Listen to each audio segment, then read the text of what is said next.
Mesdames et messieurs, bonsoir. 20h sur la RTS, le journal, voici les titres. Production d'énergie, le Sénégal obtient 30 MW de plus. Le président de la République a inauguré ce jeudi à Mewan la plus grande centrale solaire photovoltaïque de l'Afrique de l'Ouest. Coût de l'ouvrage, 27 milliards de francs CFA. Tout sur la carte des lecteurs numérisée. Dans ce journal, nous parlerons des fonctionnalités de cette pièce et des moyens de l'obtenir durant la période de révision des listes électorales et en cas de perte. Et puis, les deux nouveaux membres du Conseil constitutionnel ont prêté serment ce jeudi. L'institution judiciaire est désormais composée de 7 sages, dont une femme en sacerdoce pour ces juges qui intègrent ce cercle restreint. Le NINEA, le numéro d'identification nationale des entreprises et associations déchiffrées dans la rubrique économie de ce jeudi. Le dernier recensement général des entreprises révèle que plusieurs entités ne le détiennent pas, alors que son obtention offre bien des avantages aux entreprises et permet de collecter les impôts qui le détient et comment l'avoir. Explication dans ce journal. Bonsoir à tous et bienvenue. Le chef de l'État a inauguré aujourd'hui à Mekhe la plus grande centrale solaire photovoltaïque de l'Afrique de l'Ouest. Une capacité de 30 MW. Cette centrale a été installée sur une superficie de 64 hectares et compte 92 000 panneaux solaires. Coût de l'investissement, 27 milliards de francs CFA et plus de 200 000 ménages qui vont bénéficier des retombées de cet ouvrage. Pabira Bigania. Un accueil triomphal dans le Cayor, un grand jour pour des populations témoins de la marche vers un Sénégal émergent. Une vague d'adhésion populaire qui accompagne les grandes réalisations du président de la République, Macky Sall.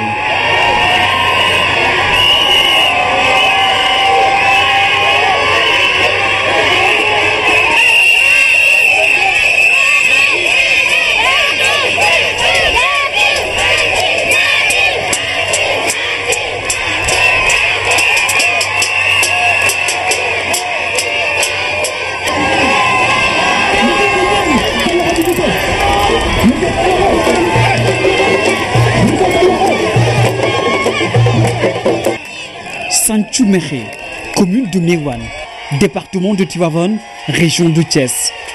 Ici, la belle histoire s'écrit à l'heure de la révolution énergétique.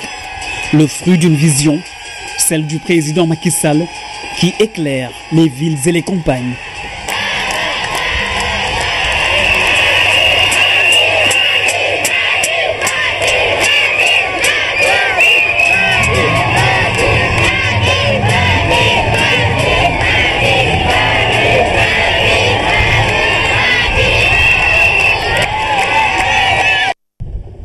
C'est désormais en marche.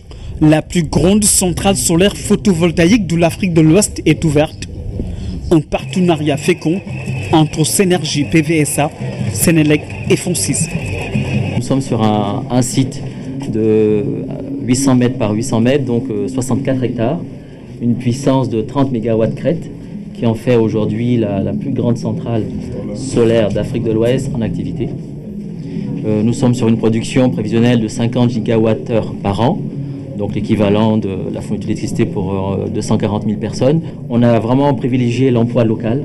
Nous, Engie Solaire Direct, nous avons obligé nos sous-traitants dans les contrats à utiliser la main-d'œuvre locale. Une performance réalisée en un temps record, moins de 12 mois, soit 21 000 heures de travaux manuels et plus de 300 ouvriers sénégalais habitants de Mewan. Une capacité de 30 MW qui permettra à Sénélec d'accroître son volume de production et de réaliser une prouesse dans le cadre de la diversification de l'offre de services. Monsieur le Président de la République, aujourd'hui, c'est avec fierté que nous mettons en œuvre votre objectif de 20% d'énergie renouvelable dans la capacité de production de Sénélec à fin 2017. Avec les 30 MW crête que vous inaugurez aujourd'hui, nous sommes déjà à 19%. Le Sénégal se trouve ainsi dans le peloton de tête dans l'application des conclusions des conventions des parties de Paris et de Marrakech pour la sauvegarde de la planète. Cette centrale solaire de plus de 92 000 panneaux sur plus de 60 hectares va toucher 200 000 ménages. Il s'agit d'une étape phare du processus de mise en œuvre de la politique énergétique du président Macky Sall. Je suis heureux de venir inaugurer au cœur du Cayor, terre de patriotisme et de refus de la domination, cette centrale solaire qui conforte notre indépendance énergétique, gage de souveraineté. Après Bokhol et Malicounda, nous poursuivons aujourd'hui à Santhioumékhé notre option de mix énergétique. Option portée par le développement du solaire, entre autres. Ces initiatives traduisent notre volonté de promouvoir des énergies propres et renouvelables, conformément à nos engagements à la COP 21 de Paris, à la COP 22 également de Marrakech, en matière de lutte contre les changements climatiques.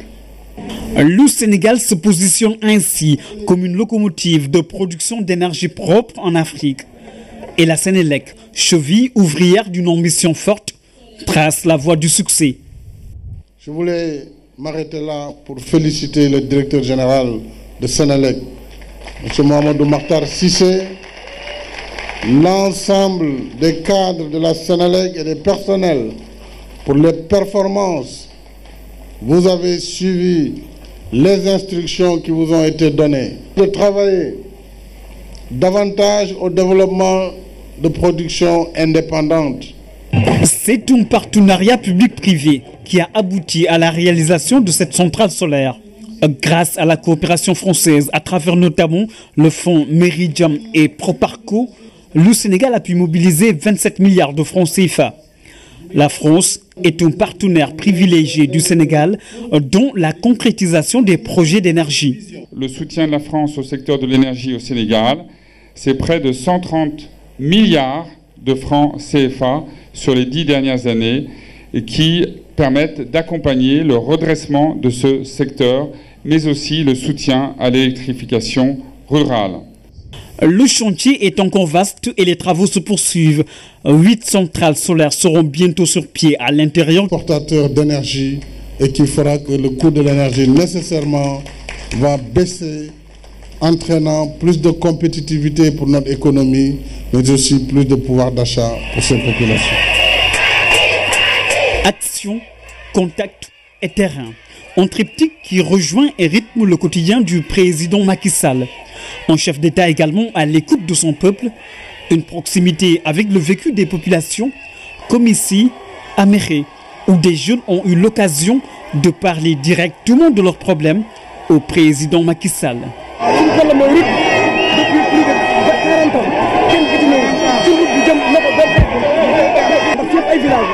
Problème. Ont tout simplement agréé le SPE à l'unanimité. En direction des élections législatives, nous parlons ce soir de la carte d'électeur, sa fonctionnalité et comment l'obtenir durant la période de révision des listes électorales. Ce que l'on sait, c'est qu'elle permet aux citoyens d'accomplir son droit civique. Zoom sur une pièce incontournable pour le vote. Maman Moussagnan. Cette carte à puce électronique multi-application offre l'opportunité de simplifier les procédures électorales en fusionnant les cartes nationales d'identité et d'électeurs exigées jusque-là pour le vote. Cette carte est couplée à la carte d'identité biométrique CEDEAO. Le terme carte d'électeur a été maintenu pour renvoyer à cette carte d'identité biométrique faisant office de carte d'électeur. Une pièce administrative du fait qu'elle est à la base une carte d'identité. En cas de demande de duplicata pour cause d'altération ou de perte, il est possible de la rééditer à l'identique avec le même délai de validité et la mention duplicata devant un centre d'instruction ou une commission administrative. Cependant, une demande de modification des données électorales ne peut se faire que devant une commission administrative et pendant la période de révision des listes électorales. Si l'électeur fait la déclaration de perte de sa carte d'électeur auprès d'une commission administrative, celle-ci établit une attestation pour demander un duplicata. Dans un souci de ne pas garder les cartes d'électeurs non retirées, comme il était de coutume au lendemain des scrutins, afin de ne pas léser les citoyens par un passage obligatoire au niveau des commissions administratives de distribution pour récupérer leurs cartes faisant office de carte d'identité, il est prévu qu'après le scrutin et en dehors des périodes de révision des listes électorales, la distribution des cartes non retirées soit assurée par l'autorité administrative selon des modalités fixées par décret. Les commissions procèdent à la distribution des cartes d'électeurs jusqu'à la veille du scrutin. Toutefois, du lendemain du scrutin jusqu'à l'ouverture de la prochaine révision, la distribution est assurée par l'autorité administrative. La Sénat et le comité électoral en sont tenus informés. C'est maintenant effectif. Le nombre des membres du Conseil constitutionnel passe de 5 à 7 juges. Les 2 sages nommés par décret présidentiel ont prêté serment ce matin devant le président de la haute juridiction où ils vont siéger pour une durée de 6 ans non renouvelable. Amadou Aramcham. Une seule affaire inscrite au rôle ce matin, la prestation de serment des 2 nouveaux membres du Conseil constitutionnel. Un rituel pour donner corps au décret du président de la République qui, par-delà le symbole, consacre l'entrée d'une femme et d'un homme aux trajectoires élogieuses dans le cercle restreint des sages. Ce serment qui fonde votre légitimité en tant que juge est tout à la fois un devoir envers vous-même, donc un engagement personnel, et en raison du caractère public de sa prestation, un engagement envers toute la collectivité. Une prestation de serment reçue dans le pur cérémonial judiciaire devant les parents et amis des récipiendaires qui, désormais, siègent au sommet de la pyramide judiciaire. Une grande fierté pour 2 acteurs de la justice et du droit qui ont fini de faire l'unanimité autour d'eux.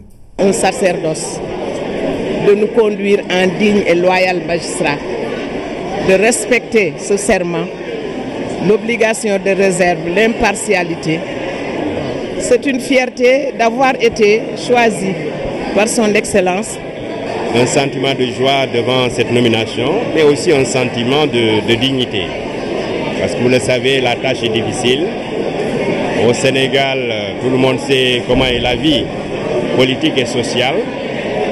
Et évidemment, nous veillerons, comme nous l'avons dit dans notre serment, à tout faire, évidemment, en toute dignité, en toute loyauté, en sachant que c'est aussi un poste où le peuple sénégalais nous regarde. Durant leur mandat, les membres du Conseil constitutionnel ne pourront pas exercer certaines activités incompatibles avec les missions confiées à la haute juridiction. Ils sont aussi tenus par le secret des délibérations et des votes de l'institution. Nous parlons à présent du lancement des travaux d'extension du réseau d'assainissement des quartiers de Yoff, Gueule-Tapée et Colobane. C'est plus d'1 milliard de francs CFA qui sont injectés dans le réseau afin de soulager les populations et régler définitivement les problèmes d'évacuation des eaux usées et pluviales. Hamidou Diop. Yoff, Colobane et Rebeuss sont les quartiers ciblés par l'extension du réseau d'assainissement. Les populations de Yoff qui attendaient depuis longtemps ont vu à travers ces tableaux tous les travaux qui sont prévus pour la commune. Pour Yoff et Colobane, il consiste essentiellement au drainage des eaux pluviales. Et pour Colobane, les travaux consistent à l'assainissement des eaux usées du quartier de Baïlaï. Pour Yoff proprement dit, dans le cadre du programme décennal de lutte contre les inondations, dans la phase d'urgence, le canal de Ouest-Foire a été réalisé. Ce projet a permis le drainage correct des eaux pluviales de Cissesse de Ouest-Foire. Donc aujourd'hui, il s'agit de continuer cet ouvrage jusqu'à la mer et réaliser l'exutoire sur 50 mètres dans l'océan. Et ensuite aussi de procéder au drainage des eaux pluviales du domicile des Khalifes des Layènes et des environs. Ici, le canal du centre de santé Philippe Maguilène Senghor sera prolongé et un exécutoire aménagé. Des regards et des conduites de refoulement sont également prévus. D'importants programmes sont en place, déclinés sous forme d'un plan décennal d'assainissement, Et ce projet fait partie de l'ensemble des actions qui sont menées à travers le Sénégal, mais dont une bonne partie est consacrée à Dakar. Ce projet permettra aussi d'enlever tous les branchements clandestins qui sont dans le canal et qui permettent véritablement de réserver l'ouvrage aux eaux pluviales seulement.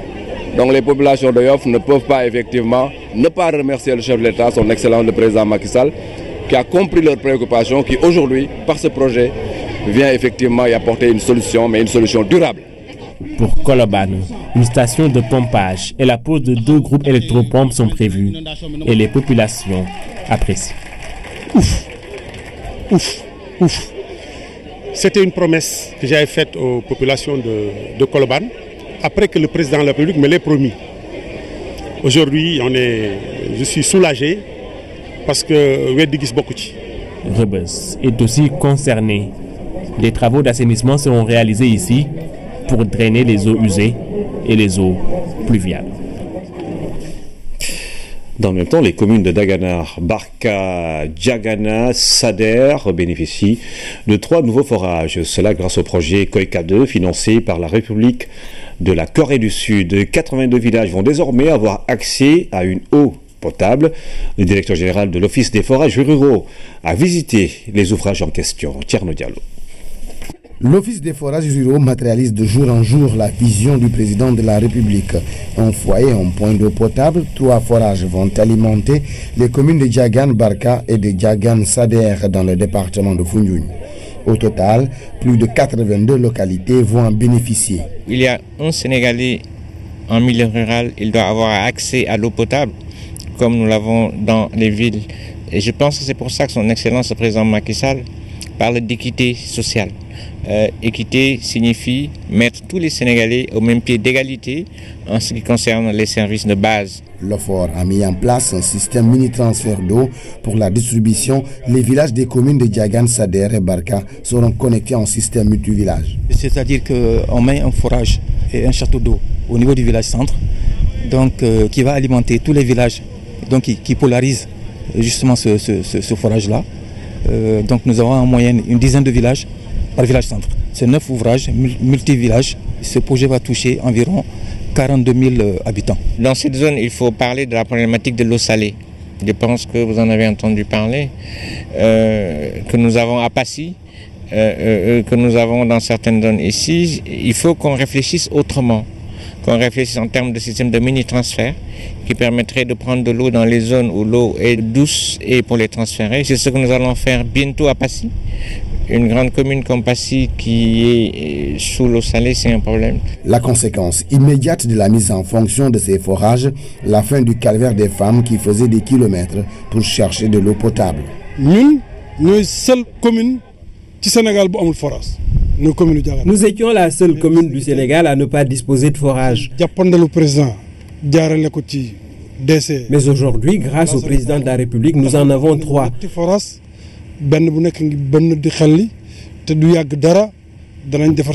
Sous peu, les châteaux d'eau seront implantés et les villages environnants auront de l'eau potable. Les travaux ont déjà commencé. On se donne un horizon de 24 mois, je pense. Ça, c'est un projet financé par la coopération coréenne. Je pense qu'on tourne autour de 8 milliards. Mais je pense que pour des projets aussi importants, quand on parle de donner de l'eau à des populations, quand on parle de la base de la pyramide de Maslow, ça n'a pas de coût. La visite du directeur général de l'OFOR a suscité l'espoir des populations, enfin heureuses de voir bientôt leurs rêves se réaliser. Après donc Diagana Barka et Diagana Sader où l'eau commence à couler à flot, nous parlons des perturbations notées dans la distribution de l'eau dans certains quartiers de Dakar. La Sénégalaise des eaux apporte des précisions. Selon la SDE, cette situation est due à un déficit journalier de 36 000 mètres cubes. Pour les populations, la SDE a promis de tout mettre en œuvre pour régler justement ce problème. Aminata Mengfal. Depuis des semaines, voire des mois, plusieurs quartiers de Dakar et sa banlieue sont confrontés à des problèmes d'eau. De Bargny aux parcelles assainies en passant par Rufisque, le liquide précieux se fait rare.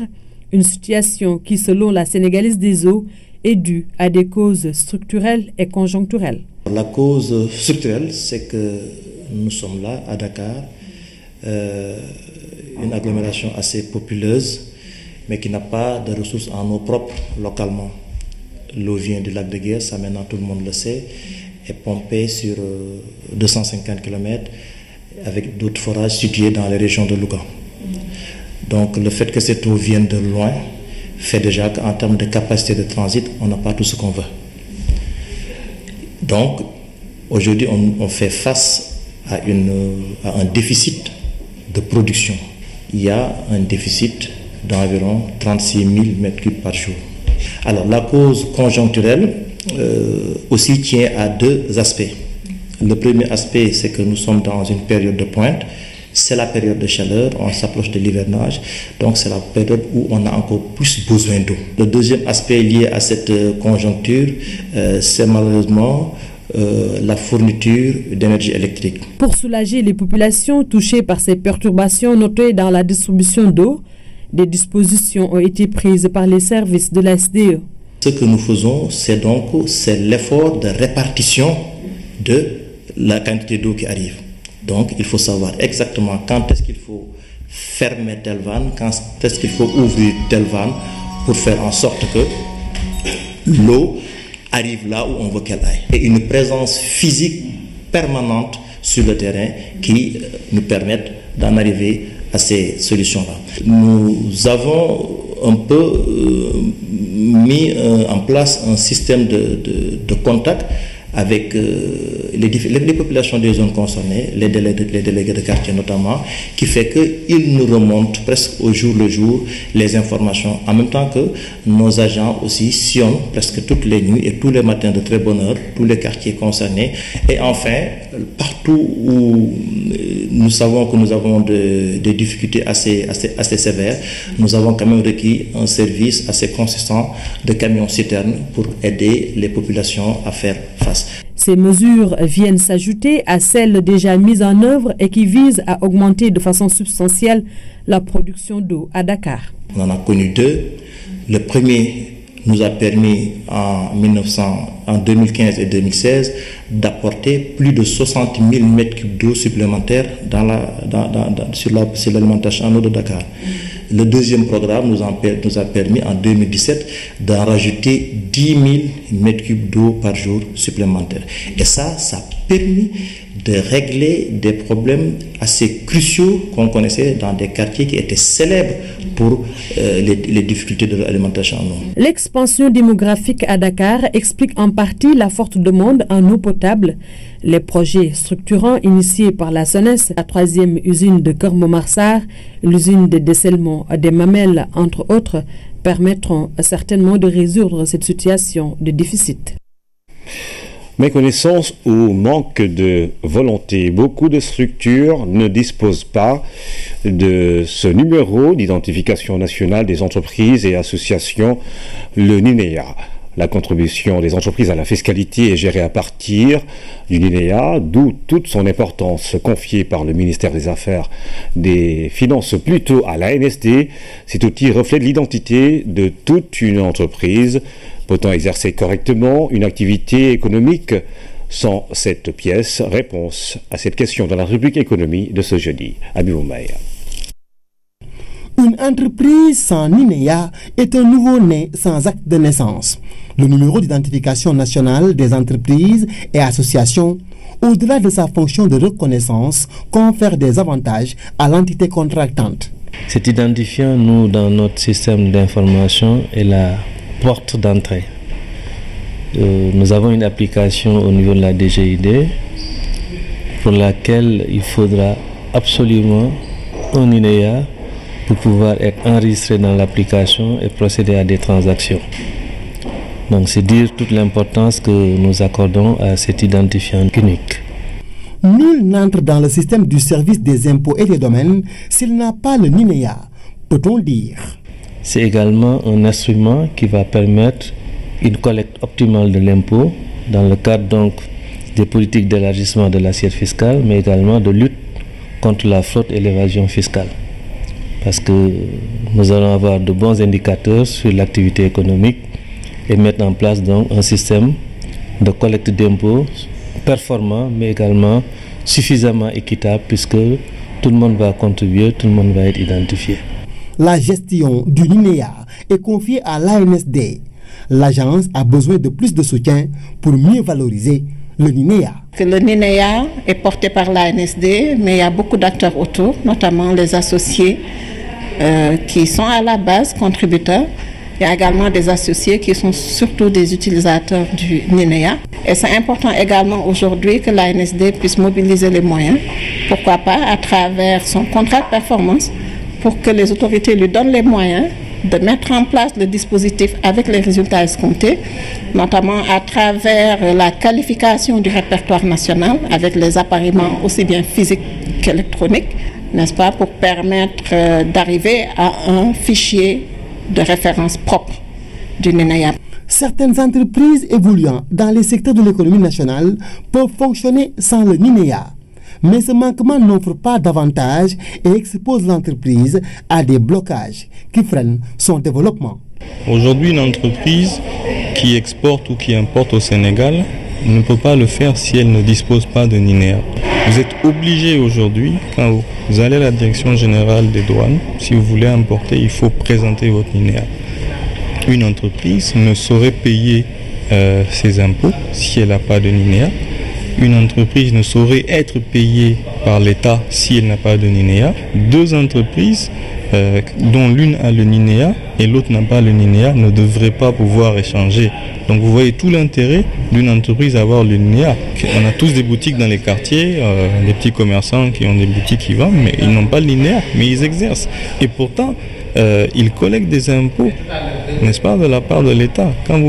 Quand vous achetez une boîte d'allumettes, il y a de la TVA dessus, mais ils ne reversent pas cette TVA. Ils ne reversent pas alors qu'ils devraient. Le dernier recensement général des entreprises a révélé que plusieurs entités ne disposent pas du NINEA. Et cela est un manque à gagner réel pour l'économie. On a trouvé, lors de recensement, beaucoup d'unités qui n'avaient pas de NINEA. Et on a même posé la question à ces unités, à savoir si elles étaient intéressées à se formaliser. Effectivement, beaucoup ont répondu que oui, on voudrait avoir notre numéro d'identification et ils attendent aujourd'hui d'être accompagnés afin de pouvoir disposer de ce numéro.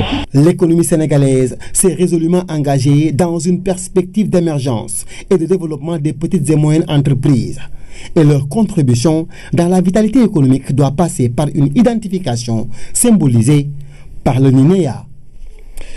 Toujours dans le cadre de la rubrique économie, la semaine prochaine, nous parlerons du registre de commerce. Et puis ces consultations nationales sur le projet d'achat locaux d'aliments. L'initiative vise l'augmentation de la productivité agricole afin de réduire la pauvreté en milieu rural. La phase pilote a été financée par le Brésil, 1 700 000 $. Après 5 ans d'exécution, les partenaires font le point. Kombadara Temar. Promouvoir la production de l'agriculture familiale pour garantir la sécurité alimentaire, c'est l'objectif du PAA, projet d'achat locaux d'aliments. La stratégie du PAA dans sa phase d'expérimentation consistait à approvisionner les programmes des cantines scolaires et d'assistance alimentaire à partir des produits locaux provenant des exploitations agricoles familiales. Elle s'est ainsi traduite par un appui à la production et à la commercialisation des surplus de production de ces exploitations familiales. Mise en œuvre en 2012, Kédougou a été choisi comme localité pilote. 5 ans après, les résultats du projet sont probants avec des chiffres qui parlent d'eux-mêmes. Le projet a permis de soutenir plus de 1000 ménages. 23 000 élèves ont été soutenus grâce à ce projet PA. Il y a eu 181 cantines scolaires globalement. Et des producteurs ont été soutenus. Leurs capacités managériales ont été renforcées. Le PA s'inscrit parfaitement dans une dynamique de développement économique et social amorcée depuis 2014 sous l'impulsion de son Excellence, Monsieur le Président de la République Macky Sall. Le gouvernement du Sénégal envisage, en collaboration avec le PAM et la FAO, d'étendre le projet à 6 autres régions. Matam, Saint-Louis, Kédougou, Kolda, Sédhiou et Ziguinchor pour toujours renforcer la sécurité alimentaire et la résilience des ménages. Projet d'inspiration brésilienne, le PAA est le fruit d'un partenariat sud-sud. Il a été initié dans 5 pays africains, dont le Sénégal. Le rapport 2016 sur les statistiques du travail révèle des avancées significatives. 336 554 emplois précisément ont été créés au cours de l'année écoulée, dont la moitié exerce dans le secteur privé. Ces résultats seront largement diffusés pour mieux les intégrer dans les politiques publiques. Lamine Touré. Plus de 300 000 emplois recensés entre 2012 et 2016. Le rapport du ministère du Travail fait le point dans le secteur en partenariat avec l'Agence nationale de la statistique et de la démographie. Si nous faisons une consolidation de ces données de 2012 à 2016, on a plus de 336 554 contrats enregistrés entre 2012 et 2016. Des résultats qui traduisent en partie le dynamisme du secteur privé national, car pas moins de 200 000 emplois sont créés ici. Notre secteur privé a commencé à recruter plus de 244 000 dans le secteur privé. À côté de ce dynamisme, il y a les initiatives de l'État depuis 2012, les recrutements dans la fonction publique. Il y a aussi, dans le cadre de ces statistiques, une grande innovation, c'est les emplois qui ont été créés dans le secteur maritime. Et c'est cela qui fait les 33 336 554. C'est un problème important. Bien sûr, Monsieur le ministre de la Jeunesse et de l'Emploi est en train de faire le même travail pour qu'on puisse avoir aussi une publication du nombre de jeunes qui ont été encadrés, du nombre de projets qui ont été financés, du nombre d'emplois créés dans le secteur de l'agriculture.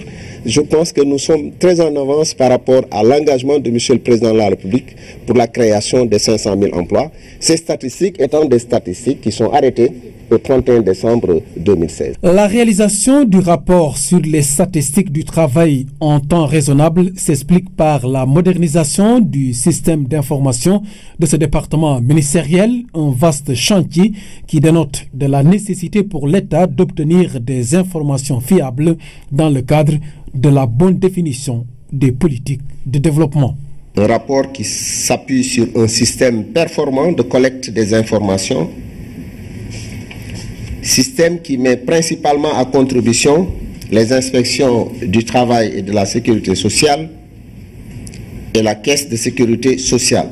Ce rapport sur le travail 2016 est en phase de partage entre acteurs. Il sera largement diffusé à travers une plateforme dédiée, ceci en vue de rendre l'accès ouvert à tous. Le Sénégal veut s'inspirer du modèle malaisien pour améliorer et moderniser son administration. Une mission d'étude s'est rendue à Kuala Lumpur, la capitale. Plusieurs institutions malaisiennes ont accueilli la délégation dirigée par le ministre en charge du renouveau du service public. Philomène Constance Gagne. En terres malaisiennes, la délégation sénégalaise s'est d'abord rendue à la Malaysia Productivity Corporation, une agence chargée de la promotion de la productivité dans le secteur privé et public. We believe in sharing what we have. And we are all living in the same world. Il y a toujours des choses que les deux parties peuvent apprendre. Nous croyons dans le concept de coopération entre pays et nous croyons qu'il faut partager ce que nous avons. Nous vivons tous dans le même monde et nous devons apprendre à vivre ensemble. Et à mon avis, la visite de notre honorable ministre et son entourage est une bonne opportunité pour nous d'explorer comment les deux pays puissent bénéficier des bonnes relations que nous avons. La séance nous a permis particulièrement de voir tous les outils qu'ils ont développés pour évaluer. Parce que cela, c'est capital, évaluer la productivité du secteur privé, certes, mais nous dire également qu'ils sont en perspective d'une évaluation de la productivité du secteur public. Et c'est ça qui nous importe au Sénégal. Voir comment faire en sorte que l'agent public, là où il se trouve, qu'il soit focus performance, qu'il soit focus tourné vers le service à l'usager, qu'il ait plus de productivité, parce que c'est au-delà de cela, c'est comme cela qu'on va accompagner aussi notre développement économique. Un bref passage au secrétariat général du gouvernement a suivi avant de rallier la National Blue Ocean Strategy, un centre de services partagé avec lequel la Malaisie a réussi à mettre réellement les fonctionnaires au travail. I'm telling you, it's very seldom African ministers came down to see us. Je suis ravi de recevoir votre Excellence dans mon bureau aujourd'hui et je vous dis que c'est très rare que les ministres africains viennent nous visiter parce que probablement ils choisissent une autre destination. Mais à mon avis, aujourd'hui est le point de départ d'une coopération où nous pouvons partager beaucoup de choses entre les deux parties, la Malaisie et le Sénégal, en ce qui concerne la transformation de la fonction publique. Toutes les deux fonctions publiques ont comme objectif d'avoir un agent de l'État plus à l'écoute du citoyen, qui revienne aux fondamentaux de la fonction publique, qui est de servir avant tout l'usager, de rendre un service de meilleure qualité. En ces matières-là et en ces orientations, nous avons une même